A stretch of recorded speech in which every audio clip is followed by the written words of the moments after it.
Hey guys, আসসালামু আলাইকুম। আজকে রান্না করে দেখাচ্ছি ঈদের জন্য সেরা স্বাদে লেয়ার মুরগি। অনেকেরই কমপ্লেন থাকে লেয়ার মুরগিটা সেদ্ধ হতে চায় না এবং মজাও হতে চায় না।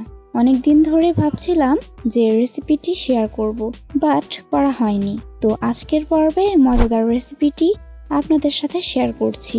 এই ঈদে সকালের জন্য এই রান্নাটা আপনারা করতে পারেন, যেহেতু কুরবানির মাংস আসতে আসতে অনেক দেরি হয়ে যায়। এই রান্নাটি খুবই মজার হয়। A to Z tips and tricks সহ রেসিপিটি আপনাদের সাথে শেয়ার করব। যারা নতুন রাঁধুনি তারা অবশ্যই ফার্স্ট টু লাস্ট পর্যন্ত দেখবেন।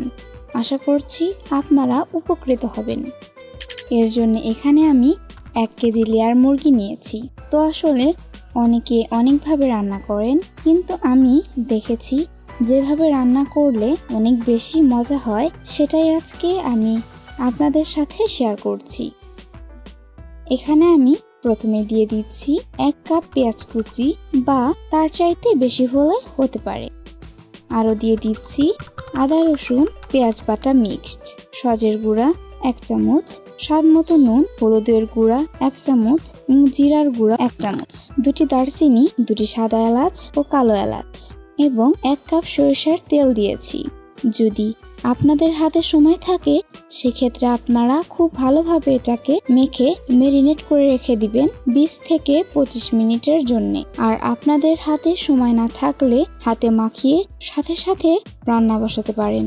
আর এইভাবে রান্নাটা যেমনি সহজ হয়, খেতেও অনেকটা টেস্টি এবং মজার হয়। তবে লেয়ার মুরগি যেহেতু সেদ্ধ হতে চায় না, তাই একটু বেশি সময় ধরে রান্না করতে হবে, অনেকটা গরুর মাংস যেভাবে আমরা রান্না করি।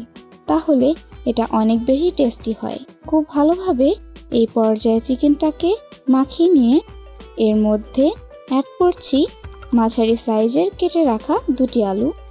সো এই পর্যায়ের মাখানোর ওপর নির্ভর করছে যে আপনার চিকেন রান্নাটা কতটা মজাদার হবে। মাখানো হয়ে গেলে দিয়ে দিচ্ছি পানি। এমনভাবে পানিটা দিতে হবে আমরা যেভাবে গরুর মাংসে পানি দিই, মাংসগুলো যাতে ডুবে থাকে এবং পানিটা যাতে একটু ভেসে থাকে। তবে প্রেসার কুকারে রান্না করলে বেশি ভালো হয়, কারণ প্রেসার কুকারে মাংস সেদ্ধ হতে সময় কম লাগে এবং রান্না করতেও বেশি সময় লাগে না। এবার প্রেসার কুকারে ঢাকনাটা লাগিয়ে নিচ্ছি।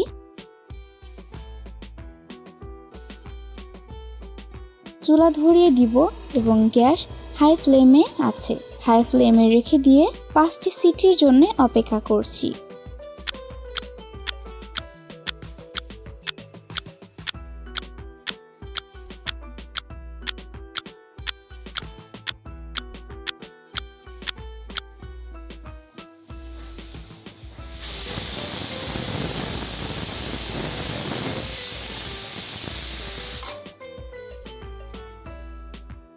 পাঁচটি সিটি সম্পূর্ণ হয়ে গেছে। এবার আমি ঢাকনাটা খুলে নিচ্ছি, কিন্তু খুবই সাবধানতার সাথে কাজটি করতে হবে। প্রেসার কুকারের সিটির ভাপটা আগে বের করে নিতে হবে। দেখতেই পারছেন আমার চিকেনটা খুব ভালোভাবে সিদ্ধ হয়ে গেছে। এবার আমি বাগার দেওয়ার জন্য চুলায় একটি প্যান বসিয়ে দিচ্ছি। প্যানে তেল গরম করে এর মধ্যে দিচ্ছি পেঁয়াজ কুচি। পেঁয়াজটা হালকা ফ্রাই করে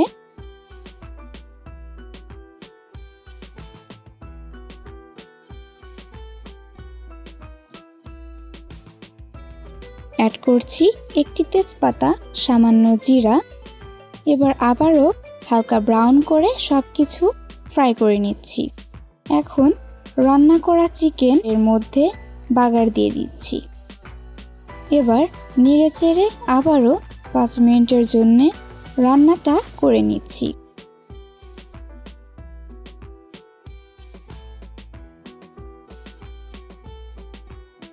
দেখতেই পারছেন আমার রান্নাটা ফুললি কমপ্লিট হয়ে গেছে।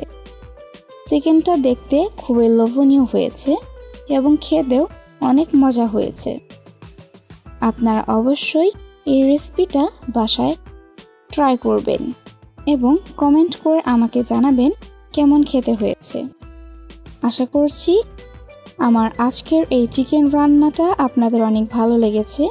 ভালো লেগে থাকলে অবশ্যই লাইক, শেয়ার এবং কমেন্ট করবেন। আর হ্যাঁ, আপনি যদি আমার চ্যানেল নতুন হয়ে থাকেন তাহলে অবশ্যই সাবস্ক্রাইব করে আমার সাথেই থাকবেন। আল্লাহ হাফেজ।